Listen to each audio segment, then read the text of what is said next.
ಇಲ್ಲ ಸ್ವಾತಿ, ಆ ಆದಿತ್ಯ ನಾನು ಒಪ್ಕೊಳ್ಳಲ್ಲ.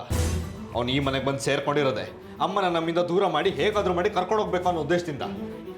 ಇಲ್ಲ ಆರ್ಯ, ಆದಿತ್ಯ ಅವ್ರು ಏನೇ ಮಾಡಿದ್ರು ಆಂಟಿ ನಿಮ್ಮನ್ನ ಸೂರ್ಯ ಅಂಕಲ್ನ ಬಿಟ್ಟೋಗಲ್ಲ. ಏನೂ ಗೊತ್ತಿಲ್ಲ ಸ್ವಾತಿ. ಅಮ್ಮಂಗೆ ಆದಿತ್ಯ ಅಂದ್ರೆ ಪ್ರಾಣ. ಅದನ್ನೇ ತನ್ನ ಹತ್ರ ಮಾಡಿಕೊಂಡು ಹೇಗಾದ್ರೂ ಮಾಡಿ ಅಮ್ಮನ ತನ್ನ ಕಡೆ ಮಾಡ್ಕೊಳ್ಬೇಕು ಅಂತ ಪ್ಲಾನ್ ಮಾಡ್ತಿದ್ದಾನೆ.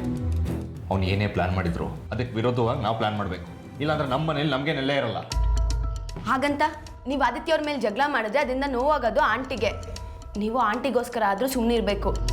ಇಲ್ಲ ಅಂದರೆ ನೀವು ಅಮ್ಮನ್ನ ಕಳ್ಕೊಬೇಕಾಗತ್ತೆ. ಸುಮ್ಮನಿದ್ರು ನಾವು ಕಳ್ಕೊಳ್ಬೇಕಾಗತ್ತೆ. ಆದಿತ್ಯ ಏನೇ ಮಸ್ಲತ್ ಮಾಡಿದ್ರು ಅದಕ್ಕೆ ನಾವು ಸುಮ್ಮನಿದ್ರೆ ಅದನ್ನ ವೀಕ್ನೆಸ್ ಅನ್ಕೊಂಡು ಅದನ್ನ ಯೂಸ್ ಮಾಡ್ತಾನೆ. ಏನು ಇಬ್ರು ಸೇರ್ಕೊಂಡು ಆದಿ ವಿರುದ್ಧ ಏನೋ ದೊಡ್ಡ ಪ್ಲಾನ್ ಮಾಡ್ತಿರೋ ಥರ ಇದೆ. ನೀವು ಯಾಕೆ ಇಲ್ಲಿಗೆ ಬಂದ್ರಿ? ನಾವೇನು ಮಾತಾಡ್ತಿದ್ದೀವಿ ಅಂತ ಕದ್ದು ಕೇಳಿಸ್ಕೊಳ್ಳೋ ಕೆಲಸ ಮಾಡ್ತಿದ್ದೀರಾ? ಒಂಚೂರು ಡೀಸೆನ್ಸಿ ಬೇಡ? ಒಬ್ಬರು ಮಾತಾಡ್ತಿದ್ರೆ ಕೇಳಿಸ್ಕೊಳ್ಬಾರ್ದು ಅಂತ. ನರಿಗಳು ಮಾಡೋ ಮಸ್ಲತ್ ಹೇಗಿರುತ್ತೆ ಅಂತ ತಿಳ್ಕೊಂಡ್ರೆ ತಾನೆ ಅದ್ರ ವಿರುದ್ಧ ಹೇಗೆ ಹೋರಾಡಬೇಕು ಅಂತ ಗೊತ್ತಾಗೋದು. ನರಿಗಳು ನಾವಲ್ಲ, ನೀವು ಬಚ್ಚಿಟ್ಕೊಂಡು ಮಾತು ಕೇಳಿಸ್ಕೊಳ್ತೀರಲ್ಲ, ಮರ್ಯಾದೆ ಇಲ್ವಾ? ಯಾಕೋ ನಾಲ್ಗೆ ಉದ್ದ ಆಗ್ತಾ ಇದೆ.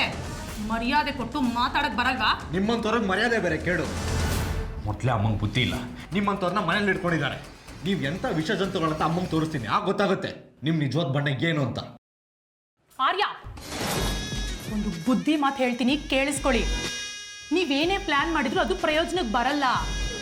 ನಿಮ್ಮ ಪಾಡಿಗೆ ನೀವಿದ್ರೆ ನಿಮಗೆ ಒಳ್ಳೇದು. ಇಲ್ಲ ಅಂದ್ರೆ ಮುಂದೆ ಇದರಿಂದ ತುಂಬಾ ಸಫರ್ ಆಗ್ಬೇಕಾಗತ್ತೆ.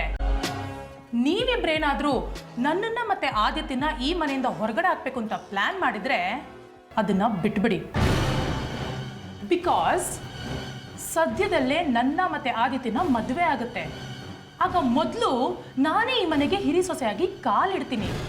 ಹಾಗಂತ ನಾನು ಹೇಳ್ತಿಲ್ಲಪ್ಪ, ಆಂಟಿ ಮತ್ತೆ ಅಂಕಲ್ಲೇ ಡಿಸೈಡ್ ಮಾಡಿದ್ದಾರೆ. ಅದಕ್ಕೆ ಮುಹೂರ್ತ ಫಿಕ್ಸ್ ಮಾಡೋದಕ್ಕಂತ ಪುರೋಹಿತರ ಮನೆಗೆ ಹೋಗಿದ್ದಾರೆ.